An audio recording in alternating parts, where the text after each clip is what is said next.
originally the casting was the other way around, where Josh was the lead and Paul was David. And I was like, that's actually a better fit for the dynamic between the two actors. And I mean, this is the incredible thing about Paul Mescal and Josh O'Connor. Like, Paul was petrified of playing the lead because he'd never played a lead. He had accepted these roles. You know, this was before he had made other films.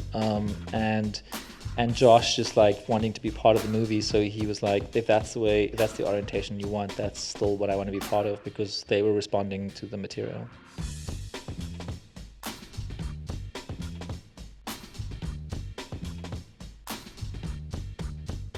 And I want to just kind of start with how it all began. What drew you in to want to make this film? Like, it's based on a short story. What was it about the story or the characters or what you envisioned that made you just be like, I need to make this film? So this is it's a very long story. I first read the short story in the very beginning of 2020, January of 2020. I was on a plane. I don't recommend this flight, from Dubai to Los Angeles, in economy class. And I was coming to Los Angeles to promote my film. It was called Moffy in 2019. I made it in 2019. And my agent sent me this screenplay when I got to Dubai, and I read it on the plane to LA, which was not very. I read it in like 45 minutes. And immediately I was, the short story is primarily the last sequence of the film. It's the older Lionel having this recollection, and it's so beautiful and powerful and wise and just romantic, and thankfully there was Wi-Fi on the very long flight, and I was able to like text my agent and just really insist on wanting to meet the team that was putting this movie together. And the rest is kind of history. As far as developing it, then expanding in the short story, working with the author Ben of the story, also the writer, maybe share a little bit about that part, working with him to really expand the story and develop it into the feature. So that was in January 2020 when I read it. I came to America to do this promotional tour, and I went to LA, and then I went to New York, and I was in the middle of, I went to Norway just after going to America, and I was in the north of Norway. I was in Tromsø, and I got a phone call from the South African government saying that I had to return to South Africa because lockdown was imminent. And so I raced back to South Africa, and we all went into lockdown all around the world. And so I only met the writer via Zoom, because I'd agreed to make the movie and develop the movie, and so we never met. We developed this whole screenplay between sort of late February, early March 2020, and by Thanksgiving of 2020, I showed the script to Paul and Josh, and then it was done. Like, we were done. We wrote the screenplay that you watched was done by that time, and it was just this sort of stupid thing now where every financier in the world was like, who is Paul Mescal and who is Josh O'Connor? Times change very fast, don't they? You know, it was really funny because late 2020, 2021, I went on to make a movie in England.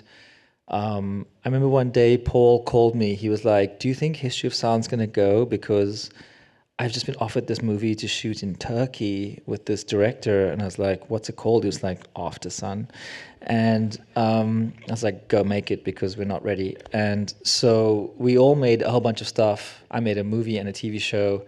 Josh had this opportunity to make challenges. And then the Oscars in 2023, January or March 2023, Paul was there with After Sun, and I was there with my film Living, and something changed in that room, actually. Literally, people realized that we had this project together, and so the course of 2023, we were able to finance History of Sound. Yeah, I think that's something really special about how you with Paul and Josh were all determined to make this film together, and that was quite a journey you went on to, like, that determination. And did that help kind of like fortify your like creative partnership with both of them? It's this ironic thing of like, financiers trying to convince me to hire other actors. They're like, you need more famous people. You need, I don't know, Austin Butler, like because because Austin had made Elvis, and he's a lovely man. I really like Austin Butler.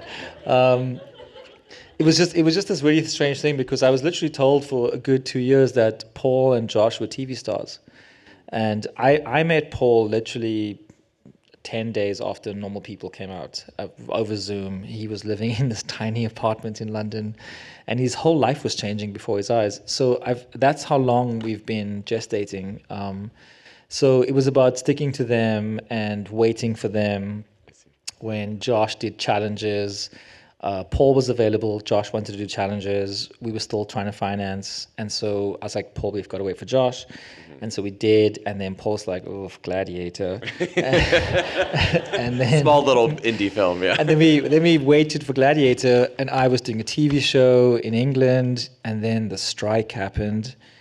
And he was still 2/3 through Gladiator. It was quite tough for him because he was really, really big.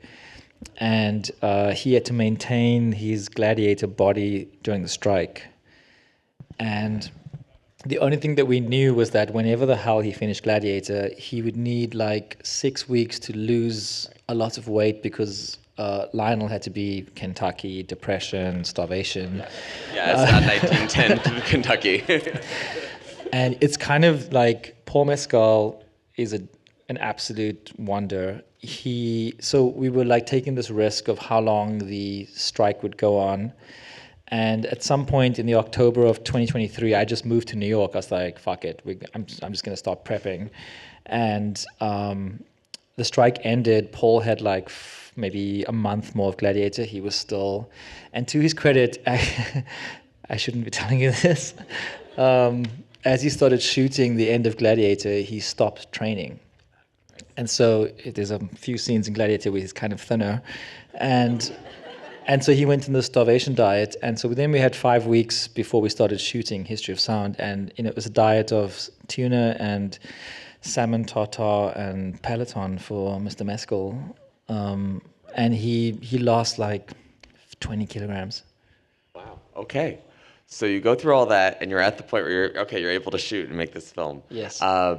I think what I was really struck by in watching it was just the attention to detail of the period. The 1910s is maybe not a decade you see depicted in films as regularly. I mean, I don't have scientific data or anything to back that up, but like other decades in the 20th century seem to be depicted more than the 1910s. So it was interesting just kind of being taken to that period, especially in a rural setting.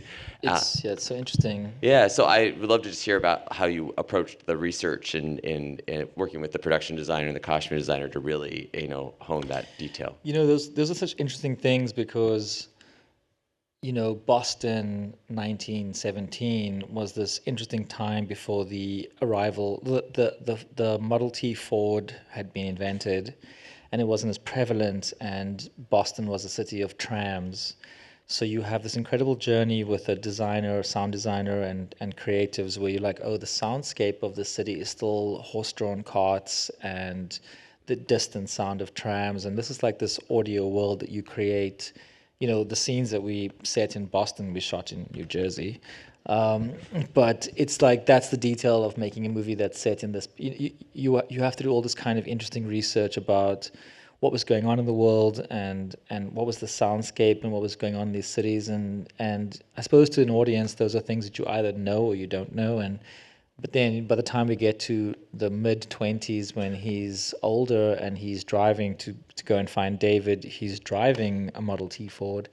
And so it's this like incredible, like there's so much history to this 1915 to 1925 period. Yeah, exactly. And I think that just, you can see that on the screen so much. I would also I can't talk about the history of sound without talking about the sound. I mean, obviously, the sound elements that you bring all together between the different different songs that you found for the film, plus the original score, plus the sound design, like you mentioned, they all really kind of, come together really nicely into the overall sound of the film. Just love to hear more about that, more about how you found the different songs that you decided to bring. So the writer, Ben Shattuck, this is really part of his life. It's part of his childhood. It's part of his Massachusetts upbringing. And so the short story is very much part of his DNA. And the music was always very much part of that. For me, South African via London, I was initiated into this through his Spotify playlist that he gave to me, that I gave to the actors, and years and years and years of kind of just poring over our favorites. I eventually put it down to taking Paul and Josh into a studio in New York before we started shooting. And just with Sam Amadon, I don't know if you know who Sam Amadon is, but I highly recommend that you listen to his music on Spotify. He's this incredible artist. We asked Sam to be our guide.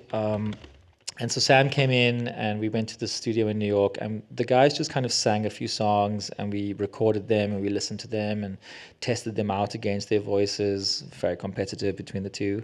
And then made a selection. And what for me was really important was that the songs in the film, Silver Dagger, Across the Rocky Mountains, Unquiet Grave, was that there had to be narrative songs, which I think that's really amazing about this history of American music, is that, you know, the sort of immigrant nature of people arriving on this continent and bringing their music with them from all over the world, are these narratives of the sort of moral coding, ethical coding. They're stories of people's lives. And pop music today is not so much these three-act structures of stories and songs.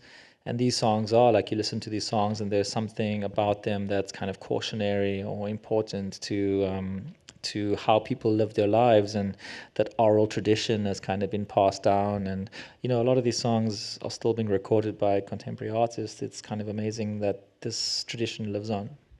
Well, exactly. I mean, I think all those elements kind of come together to really help anchor the two, lead characters, their relationship and how they were able to bond so quickly. So along those lines, kind of how did you approach developing that relationship, working with the actors to really, you just can sense their bond immediately and how they connected? Weirdly, the benefit of the world not knowing who they were for so long was that we spent so much time together. We all met in 2020 just by chance. I met Paul to be in my previous film. I met Josh because our agents were the same. And then I sort of developed History of Sound and positioned them both to take an interest. And then there was all this time, and I was making a movie in London. Paul was living in London. Josh lives in London, and so we just kind of hung out. We used to go to parties and became friends. And they'd never met before that same lockdown meeting, so they just became friends. And actually, originally the casting was the other way around, where Josh was the lead and Paul was David. And I spent enough time with them. I was like, but the admiration here is that Paul is such a great admirer of Josh, because Josh is older, has had the longer career. And I was like, that's actually a better fit for the dynamic between the two actors. And I mean, this is the incredible thing about Paul Mescal and Josh O'Connor. Like, Paul was petrified of playing the lead because he'd never played a lead. He had accepted these roles. This was before he had made other films. And Josh just like wanting to be part of the movie. So he was like, if that's the orientation you want, that's still what I want to be part of, because they were responding to the material. Where in the process did you decide that you wanted to make that switch? Good question. If you can disclose. No, I was still in the midst of making my previous film. It was just an instinct about, firming up their like attachment. Conveniently, they have the same agent. So that helps a lot. It's a single phone call. And he's a very high-powered LA agent.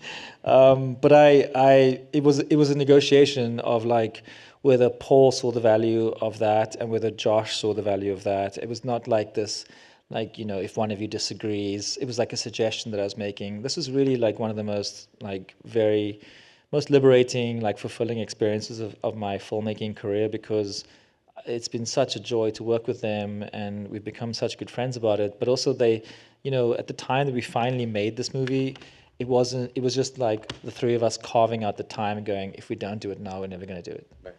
Exactly.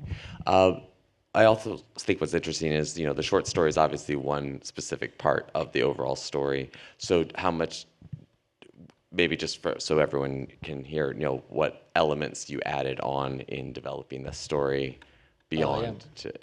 So the short story is very much about older Lionel's reflection.